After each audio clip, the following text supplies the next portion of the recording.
بسم اللہ الرحمن الرحیم۔ میں انڈونیشیا گیا تھا سن 72 میں، تو میرے ساتھ دہلی سے کچھ عرب بھی ساتھ ہو گئے۔ یہ عرب فرانسیسی تھے، مغرب بالکل، اور ہم گئے انڈونیشیا میں یوں فرانسیوں، اور جانا ہوا وہ وہاں پہنچے، وہاں وقت لگا اور بہت اچھا کام ہوا۔ ان کے پیسے ختم ہو گئے کیونکہ آئے تھے دلی تک اور گئے وہاں تک۔ بڑا مقابلہ ہے یہ، مشرق مغرب کا سیدھا۔ فرانس ادھر ہے، یوروپ، وہ یہ گئی ادھر انڈونیشیا میں، پیسے ختم ہو گئے۔ مجھے معلوم نہیں تھا، تو مجھے کہنے لگے کہ ہمارے تو پیسے ختم ہو گئے۔ اب انڈونیشیا سے فرانس جانا لمبا کام، جی ہاں، کہ اگر پانی کے راستے جائیں گے تو 50 دن لگیں گے پانی کے راستے میں، وہ ہوائی جہاز کے راستے جائیں تو اتنا ٹکٹ نہیں ہے، پیسہ نہیں ہے، تو کیا کروں؟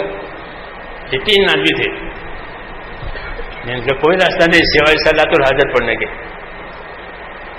ہمارا تو یہ قاعدہ ہے کہ صلاۃ الحاجت پڑھو، اللہ کریں گے، اللہ کے کام کے لیے آئے تھے۔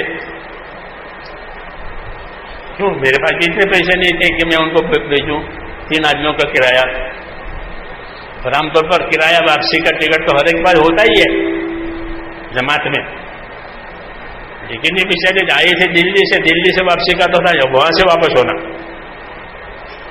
تو کیا کرنا؟ تو صلاۃ الحاجت پڑھو اور کام کرو۔ ہم بھی دعا مانگیں گے، ہم بھی دعا مانگو، نبیوں کا طریقہ یہی ہے کہ حال آئے تو دعا مانگے اور کام نہ چھوڑے اور نا امید بھی نہ بنے۔ اللہ بنانے والے ہیں، اسی کا کارخانہ ہے، سب اسی کی چلے گی، دوسرے کی نہیں چلتی۔ ایسا میرے ساتھ 2 دفعہ ہوا، ایک مقامی جماعت کے ساتھ ہوا تھا، ایک ان کے ساتھ ہوا، پیسے ختم ہو گئے۔ ہاں، تو اللہ بتاتے ہیں کہ پیسوں سے ہوتا ہے کہ قدرت سے ہوتا ہے۔ تو بیچارے دعا مانگنے لگے اور کام بھی بہت اچھا کام ہوا ان کی وجہ سے، ان کی قربانی تھی۔ پہلی جماعت تھی وہ ہماری سماٹرا میں، اس سے پہلے جماعت نہیں گئی، 1972 میں، کچھ سال ہو گئے۔ خیر، اللہ کے شان کہ ٹوکیو میں ایک تجارتی میلہ ہو رہا تھا، جیسے ہمارے دلی میں وہ تجارت کی جگہ بنائی ہے نہیں، پرگتی میدان، تو تجارتی میلے لگتے ہیں ملکوں میں، تو ٹوکیو میں تجارتی میلہ لگا ہوتا، تو تاجر سب لوگ وہاں آتے تھے وہ میلے میں اپنا مال لے کر کے، اور ہوائی جہاز خالی جاتے تھے واپس، تو ان کو نقصان ہو رہا تھا ہوائی جہاز والوں کو۔ تو انہوں نے اعلان کیا کہ ادھر سے کوئی اتر جائے گا تو آدھی ٹکٹ میں لے جائیں گے۔ یہ اعلان آیا جاپان سے ادھر کہ کوئی ادھر سے ادھر جاوے تو آدھی ٹکٹ۔ یہ ادھر ہی جانے والے تھے، تو مجھے کہنے لگے کہ آدھا تو ہو گیا۔ قدرت کہ آدھا انتظام تو ہو گیا، اب کچھ باقی ہے، اللہ سے مانگیں گے، اللہ اور بھی کرے گا۔ ہاں، کون جانتا تھا ایسا سبب پیدا ہوگا؟ پھر ہم ملیشیا میں ایک تاجر تھے، ہم ملیشیا ہوتے ہوئے گئے تھے، کپڑوں کے تاجر تھے، وہ جماعت کے کام کے آدمی تھے، ان سے پہلے سے پہچان تھی۔ میں نے ان سے بات کی، میں نے کہا ہمارے یہ ساتھی ہیں، ان کو تھوڑے پیسوں کی ضرورت ہے، آپ ان کو جتنے پیسے کم پڑتے ہیں ٹکٹ میں وہ دے دو، اور ذمہ داری میری ہوگی، میں دہلی میں ہوں۔ تو انہوں نے ان کو پیسے دے دیے، اور وہ وہاں سے اڑے جاکرتا سے، 10 گھنٹے میں پیرس پہنچ گئے۔ 50 دن کا راستہ 10 گھنٹے میں ہو گیا۔ اللہ کے شان، اسی سال میں انگلینڈ کا پہلا اجتماع شیفیلڈ میں ہو رہا تھا 1972 میں، تو سارے بزرگ دہلی سے اور پاکستان سے سب وہاں پہنچے تھے انگلینڈ میں۔ یہ لوگ بھی وہاں پہنچے تھے، پیرس ہو جب قریب ہے تو وہ اجتماع میں شریک ہوئے یہاں سے جا کر کے، تو سب ہندوستانی لوگ ملے، انہوں نے وہ رقم ان کے ساتھ بھیج دی جن سے ہم نے دکان والوں سے لی تھی، وہ تو وہ رقم بھی ان کو پہنچ گئی، اور وہ بھی پہنچ گئی صحیح سلامت۔ سمجھ میں آئی بات؟ کسی کا قرض باقی نہیں رہا، بلکہ جو لوگ یہاں سے اجتماع میں گئے تھے انگلینڈ کے، ان کے ذریعے سے انہوں نے رقم بھیجی ملیشیا والوں کے لیے، تو وہ رقم بھی ان کو پہنچ گئی اور یہ گھر پہنچ گئے. تو پیسے تھے نہیں تو اب دیش میں کون مدد کرے، لیکن اللہ نے مدد کی. تو جب حال ٹوٹتا ہے تو حال بنتا ہے. یہ میں کہہ رہا تھا کہ جب حال ٹوٹے گا کام کی وجہ سے تو اللہ حال بنائیں گے کہ پیسے نہیں ہے کہ ہم انتظام کریں گے، طاقت نہیں ہے کہ اللہ کی طاقت سے کام ہوگا، تو ایمان تازہ ہو جاتا ہے کہ اللہ نے کر دیا. ہاں ایسی مثالیں ہیں. اگرچہ ہم اس قسم کے واقعات لوگوں کو نہیں سناتے، منع ہے کہ اپنی مددوں کے واقعات نہ سناؤ، صحابہ کی مدد کے واقعات سناؤ، اپنی حضرت فرماتے اپنی مدد مت سناؤ. یہ تو مثال کے طور پر میں نے عرض کر دیا. ایسی بہت مددیں ہوئی اللہ تعالیٰ کی جماعتوں کے ساتھ. جی ہاں، اس کو نہیں بیان کیا جاتا کہ ان کی دعاؤں پر یہ ہوا، ان کی دعاؤں پر یہ ہوا. یہ بارش نہیں تھی، بارش ہو گئی ملک میں، پورے ملک میں بارش ہوئی جماعت کی دعا سے. لوگ نکلتے نہیں تھے کہ پانی نہیں ہے، کہاں جائیں، خرچہ نہیں ہے، سوکھا پڑا ہوا ہے پورا ملک، تم لوگ اللہ والے ہو، تم دعا کرو. جماعت تو بیچارے سیدھی ساتھی ہوتے، وہ کوئی بزرگ ہوتے نہیں، وہ سب 4 مہینے والے ہوتے ہیں. تو انہوں نے دعا مانگی، بارش ہو گئی، پورے ملک میں بارش ہوئی اور حالات ہی ٹھیک ہو گئے. ہاں نبیوں کا کام ہے، وہ قدرت سے ہوتا ہے کہ محنت کرو دعا مانگو، محنت کرو دعا مانگو. پھر دیکھو ٹوٹے ہوئے حال کو اللہ ٹھیک کر دیں گے. پہلے حال ٹوٹیں گے پھر اللہ جوڑیں گے. اسی سے ایمان تازہ ہوتا ہے کہ اللہ نے کیا، ہمارے بس کی بات نہیں تھی، ہم نے تو اللہ سے دعا مانگی تھی. نبی بھی دعا مانگتا ہے اور نبی کی دعا پر اللہ کرتے ہیں. ایسے آج بھی کہ نبی والا کام کرو، نبی والی محنت کرو، رجوع اللہ اور آخرت کی طرف کرو، یہ تقاضا ہے. ہاں پھر حال ٹوٹے گا تو اللہ حال بناوے گا، اور جب اللہ حال بناوے گا تو ایمان تازہ ہوگا. اللہ نے کر دیا، کسی نے نہیں کیا، اللہ نے کیا ہے.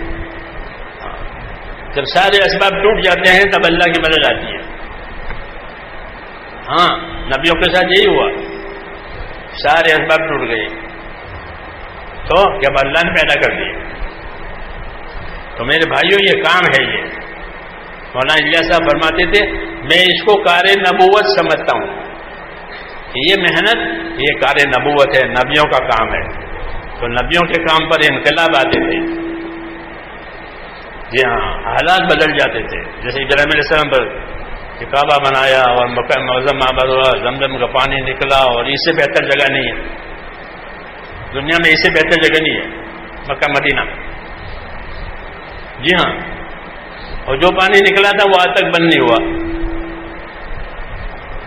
ہاں کہ وہ قدرت سے نکالا اللہ نے، وہاں پانی کہاں تھا. ہاں اور اب تک یہ پانی ختم ہی نہیں ہوا. جی ہاں بہت، اور بھی 4-5 کنویں مکے میں تھے پہلے، وہ سوکھ گئے. اب تو خیر کنواں نے پائپ لائن آ گئی، لیکن اس وقت کنویں تھے وہ سوکھ گئے. یہ نہیں سوکھتا، اس کا پانی نہیں ٹوٹتا. ایک دفعہ حبشی گر گیا تھا اندر عبداللہ بن زبیر کے زمانے میں، تو بہت پانی نکالا، بہت پانی نکالا، پانی ختم ہی نہیں ہو رہا. ورنہ کنویں کو پاک کرنے کے لیے پورا پانی نکالا جاتا ہے، تو پورا پانی نکالنے کی کوشش کی، پورا پانی نکل کے ہی نہیں دیا. اتنا پانی آ رہا ہے اس وقت سے آج تک، لوگ دنیا میں لے جاتے ہیں. ہاں اور ساری دنیا پیتی ہے، اور روئے زمین پر اس سے بہتر پانی نہیں ہے. جی ہاں یہ قدرت سے ہے، نبیوں کی مدد ہوئی، نبیوں کی مددیں ہوئی ہے، اس کی مثالیں ہیں یہ. اس لیے میرے دوستو یہ کام اللہ نے دیا ہے. بس ہماری کمی یہی ہے کہ ہمارا رخ ابھی، دلوں کا رخ اللہ کی طرف ہوا نہیں، آخرت طرف ہوا نہیں. اپنی مصلحت، اپنی رعایت، اپنی ضرورت، اپنی راحت، اس کے ساتھ جتنا ہو جائے ٹھیک ہے، نہ ہوئے تو کوئی بات نہیں. یہ ہوئے، یہ اس کا حق نہیں ہے، یہ اس کا حق نہیں ہے. کیوں کہ اس عمل کے پیچھے اللہ کے بڑے بڑے وعدے ہیں. عزت کے، کامیابیوں کے، حالات کے بدلنے کے، ہاں بڑے بڑے وعدے ہیں، اور پہلے بھی اللہ یہ وعدے پورے کر چکا ہے اور آئندہ بھی پورا کرے گا، کیونکہ اللہ کا وعدہ حق ہے، کوئی چیز اللہ کو روک نہیں سکتی۔ جی ہاں کمی کوتاہی ہو گئی تو ہماری ہوئی، اللہ کی طرف سے کوئی کمی نہیں ہے، اس لیے اللہ کی طرف اپنا رخ کرنا ہے، آخرت کی طرف اپنا رخ کرنا ہے، اور اس کے لیے محنت کرنی ہے اور دعا مانگنی ہے، کہ محنت بھی ہو دعا بھی ہو، محنت بھی ہو دعا بھی ہو، تاکہ دلوں کا رخ اللہ کی طرف ہو جائے، پھر ہم کسی خیر سے محروم نہیں رہیں گے۔ کوئی طاقت اس امت کو نہیں مٹا سکتی، کوئی طاقت اس امت کو نہیں مٹا سکتی، ہاں یہ بات طے ہے، کیونکہ اس امت کے ذمہ دین کا کام ہے، اس لیے اس امت کو کوئی نہیں مٹائے گا، کوئی دشمن ختم نہیں کرے گا، کوئی آسمانی سلطانی آفت بھی اس امت کو ختم نہیں کرے گی، یہ امت رہے گی، کیوں کہ یہ امت اس کام کی ذمہ دار ہے، ایمان کی اور دین کی، اس لیے اس کی حفاظت ہوگی قیامت تک۔ حدیثوں میں ہے کہ اس امت کو کوئی تباہ نہیں کر سکتا، یہ رہے گی، لوگ کوشش بھی کریں گے ان کے ختم کرنے کی، ان کو بہکانے کی، ہاں لیکن ان کی کوششیں ہوگی ہمارے ساتھ کہ ہمارے ساتھ اللہ کی مدد ہے، اس لیے اس امت کو کوئی تباہ نہیں کر سکتا، یہ رہے گی۔ ہاں ضروری ہے کہ یہ اپنے کام پر رہے،